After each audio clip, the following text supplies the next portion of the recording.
Yo, what's good, everyone? It's Deuce, chilling, Friday night. It's about 11:08. Um, Sorry, I apologize for my lack of a Raw review this past Monday. It was just so terrible. It really was one of the worst Raws I've seen in a while, to be honest. Other than the ending, the Shield destroying Cena and Ryback looking on. Other than that, it was the crowd. I cannot stand those fucking crowds down south, like South Carolina, North Carolina, Tennessee. Not against those states. It's just the fucking fans are shit, and they're all like John Cena sheep. I was watching Smackdown tonight. They literally, the fans that were in Tennessee, they were just sitting there, like they don't get excited about anything. I mean, Jesus. But yeah. So I apologize about my lack of a Raw review. I'll be back. Definitely be doing one for this upcoming Monday's Raw in London. It just sucks. Only beef I have when they do Raw in London is that obviously it's fucking taped because it's early. They do it early in the day because it's nighttime earlier there, obviously, than it is here. So I think they do it in the afternoon. So obviously they tape it like they do SmackDown. WWE can do whatever they want, edit crowd noise, edit whatever part of the show they want. And that, I really hope they don't do that because they know they've got a great crowd coming up Monday. And in that six-man main event tag match, the Shield versus Team El No and Undertaker. First time Taker's wrestled on Raw in 3 years, they said, I believe. So, yeah, 2010, I guess, was the last time. So, yeah. I just really, that crowd is going to be insane. I just hope I know they're going to, you can tell the fake crowd cheer. It's really fucking annoying and it sounds really cheesy. You can tell when on SmackDown all the time and the over aggressive boos when there really aren't that many. Um, so yeah, I'd like to see them not really fuck with the audio that much or edit any part of the show because that's what makes watching these shows great. Raw and SmackDown. Obviously, SmackDown's taped, but Raw, like and pay-per-views, just hearing the crowd, like the fucking way they react, you don't want to edit over that and make it, sound like what you wanted it to sound like. Come on. It just defeats the purpose, Vince, of live entertainment. Come on now. So hopefully they don't fuck, with the editing on the crowd noise too badly. Like if Cena gets booed and they'll add in some cheers or something, or something like that. But SmackDown tonight was a good show. I'm enjoying the Teddy Long Booker T kind of angle they have going. Teddy Long, I read that they're pretty much there. I read that while apparently Book was scheduled to turn heel after WrestleMania, like be this heel GM, which I was actually kind of looking forward to seeing. But seeing as he was inducted into the Hall of Fame, WWE Hall of Fame this year, I don't think it'd be right for him to turn heel right after that happened. So I would have been cool to see that. But apparently now the plan is for Teddy Long to turn heel and be the GM of SmackDown. So that could be interesting. Can't really see Teddy as a heel other than when he was Rodney Mack's manager back in 2002, 2003, 10, 11 years ago. But yeah, and even and Mark Henry too when he was managing him. So yeah, I think Teddy could pull off the heel. Just no more tag matches. Play it, please. Holla. Let's see. Mark Henry got attacked by Sheamus backstage, kind of payback for what Mark's done to him the last 2 weeks. Then Sheamus said after, "That's what I do, fella." Let's see. Jack Swagger and Del Rio had a match. Very, very good match. That WWE needs to realize, Vince needs to realize, if you give wrestlers a certain amount of time, if you let them work, if you give them time to work in the ring, they can put on some pretty fucking good matches. Swagger and Del Rio tonight, that was really good. Del Rio won with a roll-up at the end after a couple reversals, but a really good match. It may have been a bit better than a WrestleMania match, but again, you wouldn't have been able to fucking tell anyway because the crowd was as dead as fucking Katie Vick. Too soon? It's not like it shouldn't ever existed anyway, so. Yeah. So, what else happened? Oh my god, the Kali Hornswoggle Natalia thing is like, what is the deal with that? Natty is one of your best divas, and you continue to shit on her. I don't understand it. She has so much talent. She should be the Divas champion, not fucking Caitlyn, who's about as relevant as WCW these days. Yeah, so that they beat Kali, Hornswoggle, and Natty beat Primo, Epico, and Rosa. A six-man mixed tag. It was bad. Kofi Kingston and Wade Barrett had a good match. Kofi won the roll-up, so looks like Kofi's going to get some momentum now, a little push now that he's won the title. And hey, I like Kofi. He's one of the few faces I actually enjoy. He's boring as shit. He can't really talk on the mic, but I enjoy watching him in the ring. He's athletic and innovative offense. I would like to see him maybe kick up the aggression a little, but yeah, tonight's match with Wade was really good. So yeah, hope maybe this will propel Kofi to better things. We'll see. What else happened before I get to the main event? Just a couple, Raw rewinds, like we didn't know what happened. Oh, and the Shield cut a promo backstage. Really, really good. You could tell Seth Rollins has gotten a lot better on the mic, and Roman Reigns doesn't have to say much. He says the perfect amount, perfect amount of stuff that he should be saying. 'Cause he's a big guy. He's not the best talker, but a few words here and there, it's just right. And Dean Ambrose he is unbelievable. I listen to everything he says, and just every one of his little quips, if you will. Just the looks on his face, the little the motions he makes, and gyrations in the ring during matches, like his facial expressions. That's just what makes him special, man. And he is definitely going to be a future world champion. Yeah, really like Ambrose. So that was a good promo. Basically, they were just talking about how Undertaker, you've run WWE for 20 years. Well, now it's our turn. And I like what Roman Reigns said. He said, now the hounds of justice run this yard, big dog. Spot on. Nicely done. So that was a good promo. And then the main event was, and then the backstage segment, Big Show was kind of giving props to Teddy Long for actually giving him a match he asked instead of getting put in a handicap match like Book did to him on Raw.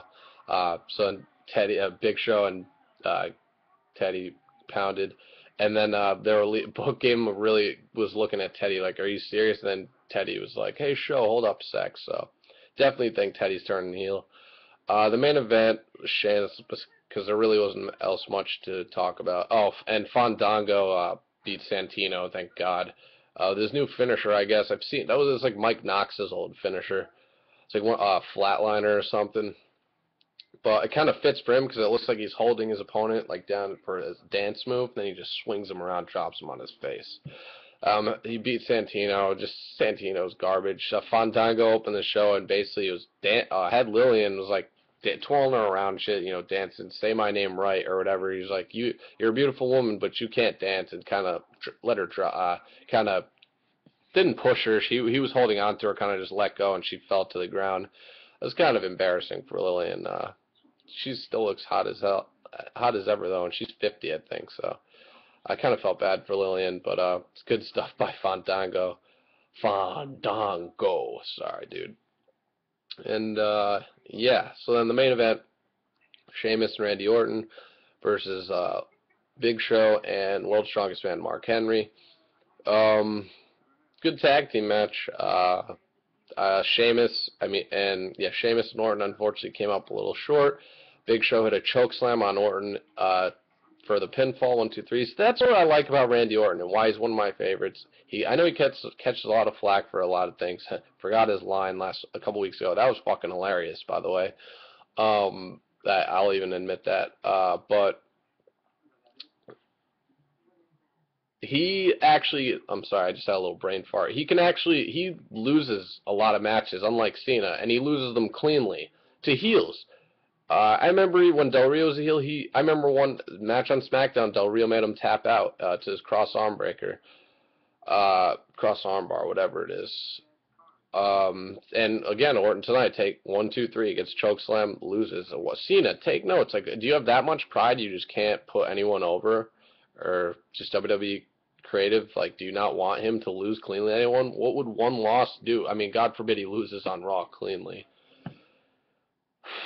I don't even think I've seen Cena lose cleanly 10 times, to be honest. So yeah, I don't want to get talking about Cena. So yeah, Orton, Sheamus lost. Big Show and Mark Henry, stand with their each hit with a hand raise at the end, and victory at the top of the ramp as the show goes off the air. So it was good. I enjoy watching SmackDown, especially when I don't read the spoilers, because it actually gives me a purpose to watch it.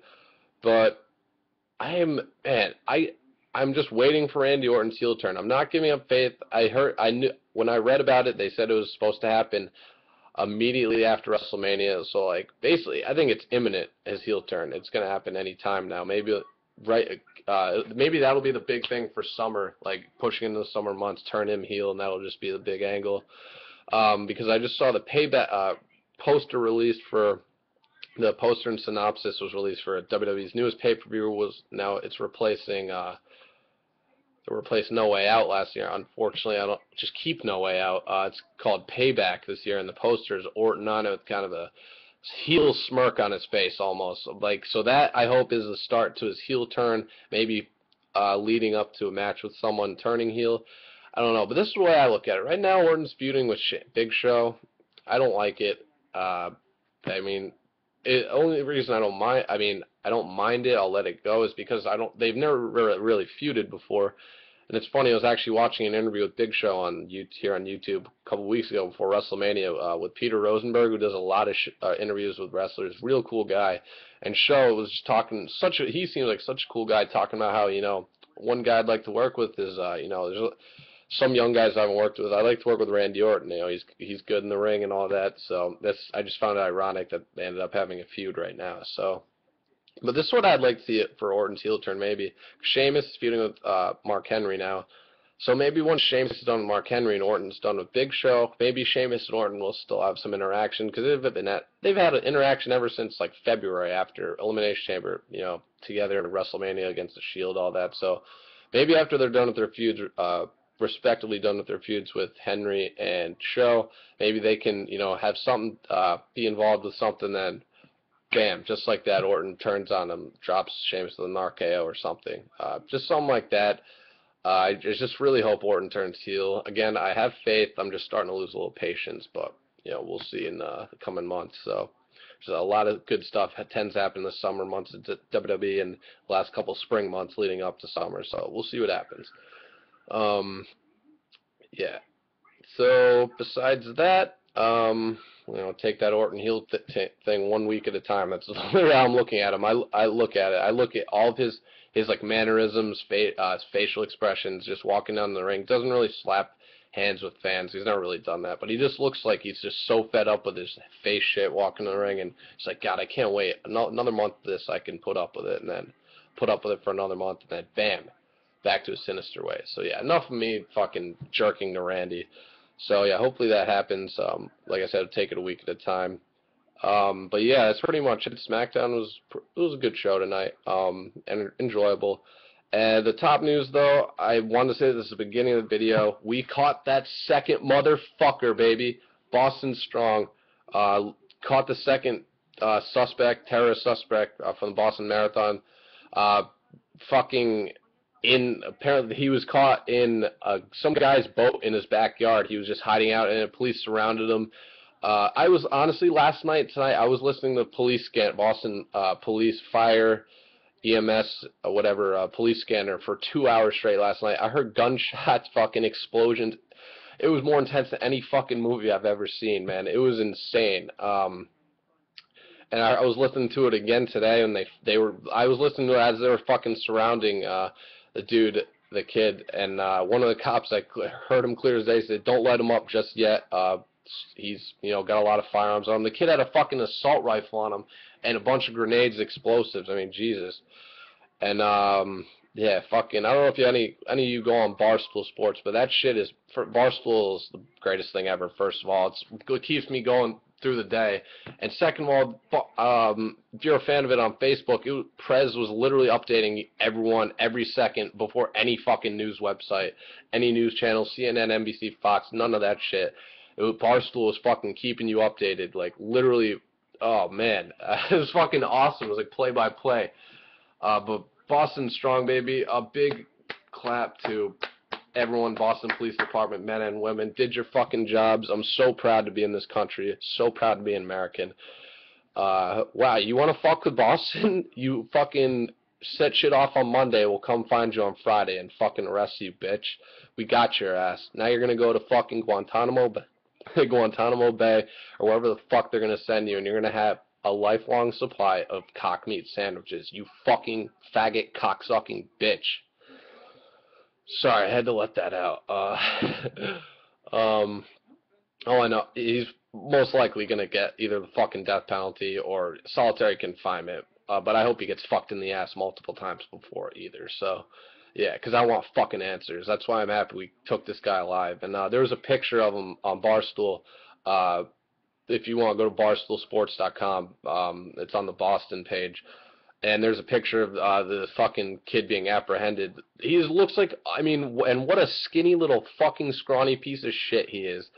It looks like. I mean, wow. There's a pic of just 2 cops like apprehending him, and apparently he got riddled with some bullets because they were actually giving him medical attention. Really?